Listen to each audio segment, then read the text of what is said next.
Monday, February 28th, which means it's the last day of the month. And tomorrow, renewals for... I'm fucking sore. I got bruising on my head. Renewals for the Patreon go up tomorrow.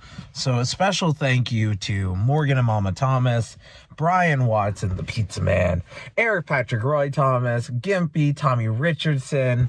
My camera has a little stain on it because I dropped it. Gimpy, Tommy, Rob Arbick, who I'll be seeing at Barry this Saturday. Okay, let me get this again. Eric, Mama Morgan, Brian, Gimpy, Tommy, Rob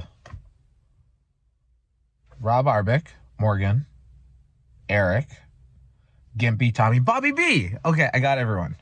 Patreon perk for anyone in the meal tier and higher, besides bonus Zoom events like we're doing Jackbox tonight. I'm gonna actually try to buy the new Jackbox party pack to change it up a little bit. After the Instagram live at Holden Pro at 7:15 p.m. Eastern. Perk of the Patreon is you guys shout out every episode, podcasts and such that I do. If you can see, my lip is fucking scarred open. I have another chip in my tooth because I had a 60+ minute match with Gabriel Fuerza on Saturday. That was very fun. That's what this is actually going to be about. But this upcoming Saturday, John Atlas, I'm coming for your Three Pistols title. Next Saturday, I'm coming for your Canadian Championship Green Phantom in Montreal. So Barry this Saturday, Montreal next weekend, then back to Crossbody March 19th. Don't know what I'm doing yet. But also, fun fact, I will be back in Hamilton. I have a confirmed Hamilton booking coming soon. Shh, stay tuned. Holden Albright returns to Hamilton. But it was a fun night, Saturday. And, like, I'm just going to feel worthy. Like, so I feel like there's a scale of people. There's a lot, like, Gimpy is a perfect middle person. That he just enjoys life.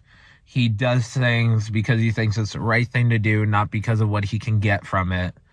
And that leads to heartbreak. There's the Garth Brooks song, Standing Outside the Fire. And I was going to talk about, like, reputation and legacy. It's your legacy, not accomplishments. And I posted a Twitter thing about that at Holden Pro. You can read it there.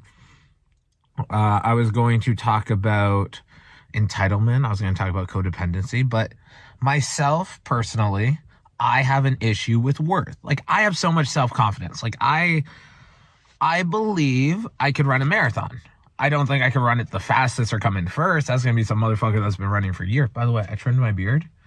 But it's uneven. So, like, this side's, like, real long. I didn't trim this. This is just how it happened, my beard in general. So, I'm going to try to trim this for Saturday. But I still have the mustache on the beard trim. This side's, like, perfect. This side's, But, yeah, I believe, like, if anyone's done it before, that means you could do it. It's possible. Like, anyone could be a movie star. You just need to be a good actor. Anyone could be a singer. You can't be a great singer unless you, like, work really fucking hard on it. Look at my eyelashes. Shit, that's a lot of eyelashes. But, like for wrestling, there's so many wrestlers. So why wouldn't I think I could be a wrestler? And on Saturday, every time I've had, like, a big match or something, I've always been... I don't want to say I was carried in the match, but I could justify that the other dude I wrestled who's very fucking good, who's experienced, they led it. And it was because of them. And I could give them the credit. Myself and Gabriel Fuerza, he's been wrestling for 10-ish years, maybe 11. I just celebrated my 8th year this month of starting wrestling school. And, like, we had this match. Ben trusted me enough because I wanted to have a over 60-minute match. Forza trusted to have it with me. Ryan Kovarik from Buzz Media trusted me. We did a cool fucking hype package for it. And Jimmy Vandalay, the referee, was there. There was so much. And then, like, the words of encouragement I got from everyone after the show. Like, wrestlers like, wow, congrats, you went 60 minutes. But, like, fans messaging that they woke up the next morning thinking about that match. Like, we built it up that, like, we set the ball up at the tee. And it was up to us to fumble it. And not everything went according to plan. We had a 60-plus minute match, and we didn't do what we planned. But that's the magic of wrestling. That's why I love the art of it. And that means if there's a rematch, we already have our sequences. But I'm so proud of Gabriel Forza because, like, he's definitely a different person than he was when he said, I'm a different person. Everyone should be a different person than they were 10 years ago. And just, like, the confidence and the abilities. It feels good to feel validated. And, like, what sucks now, like, I have New Brunswick coming up. I have Quebec next weekend. Like, there is, like, little... I think I finished the campaign mode of professional wrestling at the indie level. Like, everything else now, I think, is DLC. Like, I finished this story, but I didn't unlock all the achievements. Like, I've been flown out to wrestle. I've wrestled in some provinces, some states, but I haven't wrestled in all of them. I haven't been in main events outside of Ontario. I haven't won a championship outside of Ontario.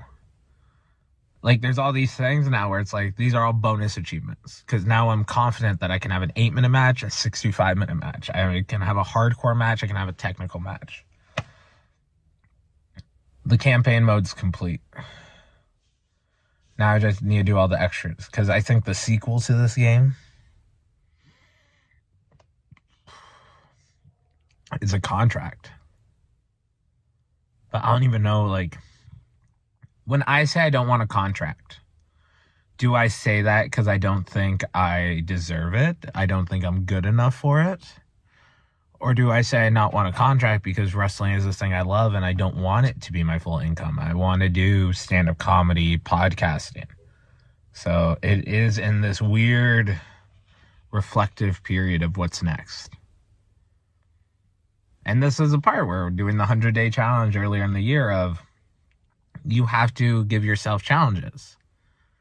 Because when you're in school, you get exams and midterms and pop quizzes. But in life, like, the exams of life are how you react in a situation to where you feel like you're cornered. Fight or flight. And are you fighting and punching the person that's trying to help you and you're denying it? Or are you avoiding the issue? Because you can fight back against criticism, but at what point are you debating and arguing? Because you have a debate, an argument, but the moment you're trying to get the other person on your side, like, I think you're wrong. Like, because if you believe your own stance, if you believe whatever, you wouldn't be judging other people. And especially, like, if you want to say someone else is the type of person to do this, if you weren't sucking their dick, they wouldn't care about you. If you weren't paying them, they wouldn't care about you. If you weren't if you couldn't provide them with entertainment or take advantage of you, like in wrestling, if they don't charge you a bigger booking fee, are they taking advantage of you or whatever? Like, that's the thing of, if someone cheats on you, how do you react to that? If you feel like you've been wronged or stolen from, how do you react to that? Like, there's all these things of... And, like, the flight side, are you avoiding people that have a different opinion of you? Or are you avoiding people that you know you fundamentally don't agree with on a morality basis? And these are the type of motherfuckers that you don't think deserve to be in the environment. It is way easier to commit crimes. It's way easier to be a shitty person. And the hard part is, when 9 people in the room are shitty people, you need to be that one that does good. So there's all these little things of life tests you. But sometimes when life gets easy, once again, comfort, lazy, whatever, when all that kicks in, how do you challenge yourself? Like, for me personally, I read an article that said $35,000 is like the medium income for a single person in the GTA, or not GTA because it runs so high, but this was also like 5 or 8 years ago, so it's definitely off. But like, so my goal was to make $40,000 a year. That's still my goal. If it's in entertainment, which includes wrestling and stand-up comedy and podcasting, cool. But my job, because I've been there for over 4 years, I reached top rate. And the first year of the pandemic, I think that's when the timeline added up, I got paid more than $40,000 in that year. And it was the first time I've ever reached that in my annual income. And I talked to one of these dudes, and he's like, oh, yeah, you're at Top Rate. I didn't see him. We switched buildings. He came over, and he's like, oh, you're at Top Rate? And I'm like, yeah. And I tried to word it, and he cut me off, and he finished my sentence. And I was like, yeah, but I feel like you might be stuck here. And I'm like, yeah. And it's I have a job that pays me, and I have like benefits, even though I don't fully know how to use them, hence fucked up teeth still. Or do I believe I have a greater purpose? I deserve more from life. I work hard enough that I deserve what I get. And like that's the thing, like especially with wrestling, like there's so many wrestlers. And there's so many wrestlers that I've wrestled for 20 years and they've had 200 matches. There's wrestlers like myself that I've wrestled, in my first 4 years of wrestling, I wrestled 350 matches. Like, not everyone's created equal, but that's also like the bandwidth. Like, you can't be mad at someone for not working harder. You can be mad at them if they give up on themselves and they want to complain and blame everyone else and blame their parents and blame whatever, blame their criminal record. Everyone has their own struggles. Everyone has their own issues. No one's struggles and issues are comparable, but no one has it easy. Some people might have it easier, but like, Diddy, more money, more problems, right? So there's all these little things, but those are the ramblings in my mind.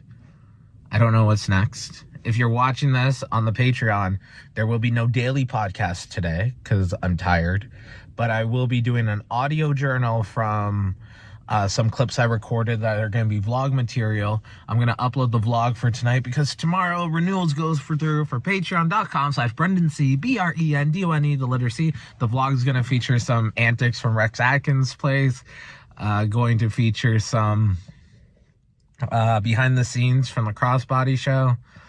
Yeah, it's a fun time. I actually posted some of the text messages between me and Fuerza from Sunday.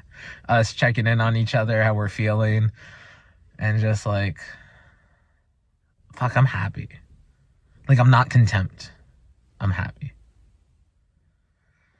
I also wrestled 2 backyard matches in an apartment building with Kobe Durst that day, and I'm actually happy with those matches beforehand, which he busted open my lip and hit me in the head with a fucking trophy, but very excited.